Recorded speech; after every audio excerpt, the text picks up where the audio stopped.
Արամ Մանուկյան, համեցեք։ Շնորհակալություն։ Հարգելի խորհրդարան, երեք ես մի րոպեի ընթացքում կարողացա այնպես անել, որ պարոն վարչապետը 3 սխալ թույլ տվեց։ Առաջինը 90-ական թվականների արտագաղթի մասին, ես հիմա թվեր կներկայացնեմ, այդ թվերը վիճակագրական են։ Ուրեմն 90-ից մինչև 2011 թիվը Հայաստանից վիճակագրականն եմ ասում, 934,000 մարդ է արտագաղթել ընդհանրապես։ Դրանից 330,000-ը Ադրբեջանից եկածներն էին, որոնք Հայաստանի քաղաքացիություն չստացան։ Նրանք եկել էին 360, վերադարձան 330-ը, որից 150-ն ընդորում Ամերիկա, մնացած մեծ մասը Ռուսաստան։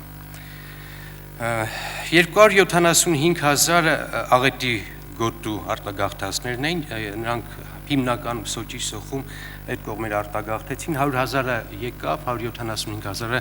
մնաց։ Ընդհանուր ուրեմն դրանից հետո արտագաղթածների թիվը 530,000 է, որից 290,000-ը Տիգրան Սարգսյանի օրոք է եղել։ Այսինքն եւ համեմատել այս վիճակը այն վիճակի հետ, մի մոռացեք Հայաստանի բնակության կեսը բնակարաններից զրկվեց, պատերազմական վիճակ էր եւ այլն։ Իհարկե արտագաղթ եղել է, ով ասում որ չի եղել, բայց վիճակը եւ պատերազմից հետո 18 տարի հետո խազինադադար կնքելուց հետո 18 տարի հետո արտագաղթի պայմանները, մոտիվացիաները բնականաբար ուրիշ են։ Եվ սա մեկ սխալ, որ պատերազմականի եւ աղետի գոտու արտագաղթը վերագրվում է իշխանությանը, որի մասնակից եղել է ինքը նաեւ։ Եվ երկրորդ սխալը, արդյոք հնի սխալը թույլ է տալիս նոր սխալ անելու, զարգացնելու։ Ես որ լինեի երկղեկավարը, միայն դրա համար կպատժեի վարչապետին։ Դու կառավարություն ես զարգացման, թե հնի սխալի վրա սխալ ավելացնելու։ Սա կոպիտ սխալ է, կոպիտ քաղաքական սխալ, որ վարչապետը այստեղ թույլ տվեց։ Դուք սխալ եք արել, ես էլ եմ սխալ անում։ Սխալ է մոտեցումը։ Հաջորդը,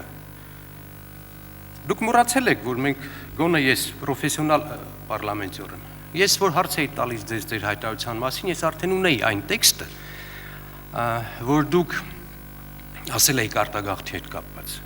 Կան ժուրնալիստներ, որոնք հասցրել էին պահպանել այդ տեքստը, ոչ թե տեքստայինը, այլ խոսակցականը, ձայնագրված տեքստը, որ դուք ասել եք արտագաղթի հետ կապված, ոչ չենք բայ այդ մարդկանց։ Եվ եթե որևէ մեկը ձեզնից ուզում է, ես կարող եմ մեյլ անել ձայնային տեքստը վարչապետի ասացի վերաբերյալ արտագաղթի։ Սա էլ հաջորդ սխալը։ Պարոն վարչապետ, մենք ասում ենք, որ ձեզ համար դժվար է լինելու պատասխանելու մեր հարցերին, մեր ընդդիմադիրներին։ Մի քիչ ձեր իմունիտետը կորել է, լուրջ ընդդիմադիրներ երևի չեք ունեցել։ Այն փաստերը, որ եք ասվում էր, 5 անգամ հերիք է 5 կառավարության անվստահություն հայտնելու հրաժարականը պահանջելու։ Կոռուպցիան մոտ 40 կետով ավելացել է։ Ապրելու լավագույն պայմանների առումով միջազգային ցուցանիշներով Հայաստանը 68-րդ տեղից հիմա 110-րդում է հայտնվել։ Խոսքի ազատության, մամուլի ազատության, հնայի մեկ շնչին ընկնող ցուցանիշներով, ստվերային տնտեսության ցուցանիշներով, հողի մշակելու ցուցանիշներով, գյուղացիների արտագաղթով, արդյունաբերության թվի նվազումով, երեք այստեղ ասվեց 160,000 արդյունաբերությունում աշխատող եղել, հիմա 82,000 է։ Սրանք ցուցանիշներ են, որոնք խոսուն են։ Սրանց դեմ փաստարկ չկա։ Սրանք իրականությունն են, որը հիմք է տալիս մեզ ասելու, որ դուք չեք կարողացել կառավարել։ 5 անգամ կրկնում եմ, կարելի է այս թվերով վարչապետ փոխել եւ կառավարություն փոխել։ Արտագաղթի հետ կապված, անընդհատ դուք ասում եք, որ արտագնա ուժ է եւ այլն։ Ես մի քանի թիվ ասեմ, որ կրկին չեք կարող ուղղակի հակառակվել։ Եվրոպական որոշ երկրներում հայերի ներգաղթը այդ երկրներ դարձել է առաջին կամ երկրորդ բացարձակ թվերով բնակության հետ կապված ներգաղթը կազմել է առաջին կամ երկրորդ տեղը։ Ֆրանսիան, Հոլանդիան, Բելգիան, Կանադան, Լեհաստանը եւ այլն կտրուկ աճ են արձանագրում հայերի ներգաղթի։ Ներգաղթի մեջ բարձր տոկոս է կազմում նաեւ քաղաքական ապաստան խնդրողների քանակը։ Բելգիան, Հոլանդիան մոտավորապես 2000-ական քաղաքական ապաստան խնդրածներ ունեն Հայաստանից, Հայաստանի քաղաքացիներից։ Ռուսաստանում վերջին 9 տարվա ընթացքում 350,000 հայաստանցի անձնագիր է ստացել, քաղաքացիություն է ստացել, թե ինչքան էլ չի ստացել, բնականաբար ավելի շատ է։ Սրանք փաստերն այս մարդիկ հո չեն գալու։ Դպրոցականների թիվը 2 անգամ կրճատվել է։ Կարող է դրանք էլ են արտագն աշխատանքի գնացել։ Գյումրիում կար 10 տարի առաջ ուղիղ 2 անգամ շատ բնակչություն, քան հիմա է։ Աշակերտների թիվը 10 տարի առաջ 600,000 էր, հիմա դարձել է 350,000։ Սրանք թվեր են, որ բացարձակ կապ չունեն արտագն աշխատանքի հետ։ Մեր երկիրը սպառում, մեր երկիրը արտահանվում է։ Ասեք խնդրեմ, եթե այդպես մտահոգ եք արտագաղթի հետ կապված, մի տուրիստական կազմակերպություն կամ մի կազմակերպություն, որ աշխատանքային պայմանագրերով մարդ է արտահանում արտասահման, պատժել եք։ Չէ՞ որ գիտեք, ինչ արժե մեկ մարդու արտահանելը տուրիստական կազմակերպություններ եւ ՍՊԱ-ներ, ինչպես են պայմանագրեր կնքում Չեխիա, Իսպանիա, Գերմանիա եւ մարդ են տեղափոխում են։ Ինչ է կարեդեմը, ոչ մի բան։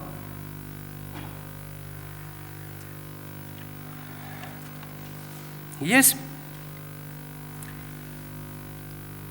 ուզում եմ ավելի շատ քննադատել հիմա ոչ թե կառավարությանը, այն քաղաքական ուժին, որը աջակցում է այդ կառավարությանը։ Կառավարությունը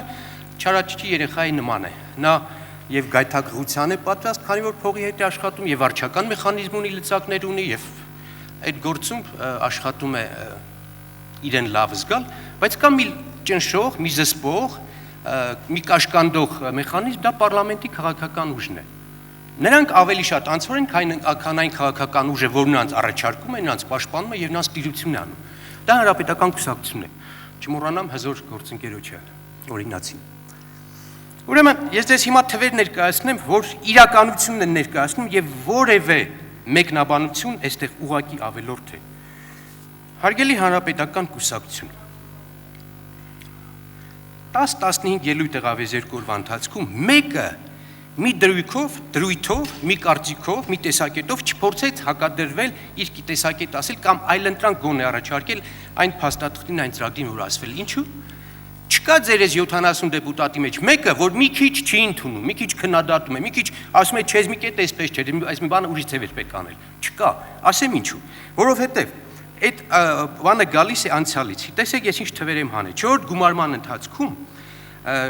դուք ընդունել եք 1412 օրենք։ 1412 ընդունված օրենք եւ փոփոխություններից 1200 կառավարությունն է ներկայացրել։ Ուր է պարլամենտը։ 1200-ը կրկնում եմ 80%-ը կառավարության ներկայացրածն է, որից 137-ն է միայն հանրապետական կուսակցության ներկայացրածը։ Այսինքն հանրապետական կուսակցությունը անցյալ գումարման 9%-ին է միայն մասնակիցություն եղել օրենսդրական նախաձեռնության։ 81%-ը, ուրեմն 200-ից ես թվերը վիճակագրական մոնիտորինգի թվերն է, մի հատ տառասխալի ստորակետից այստեղ շալ կա։ Կրկնում եմ, 200 կասեմ, եթե ուզում եք աղբյուրը ասեմ, հո ես չեմ նստե հաշվել։ 200 օրենսդրական նախաձեռնություն ունեցել է խորհրդարանը,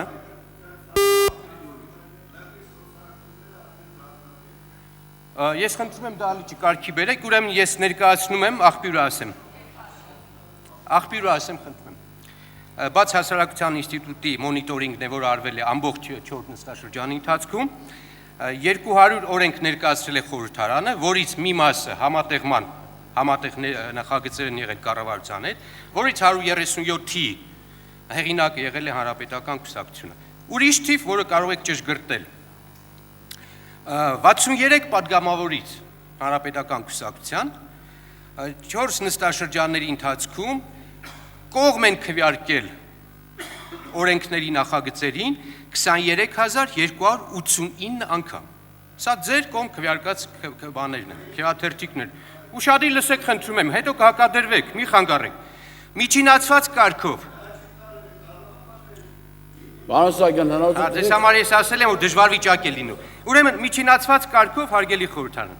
Յուրաքանչյուր հանրապետական կուսակցության ներկայացուցիչ 353 անգամ կողմ է քվեարկել օրենքների նախագծին։ Մոտավորապես այդքան օրենքների նախագիծ է եղել։ Եվ ամենալավը, ամենահետաքրքիր փաստը, յուրաքանչյուր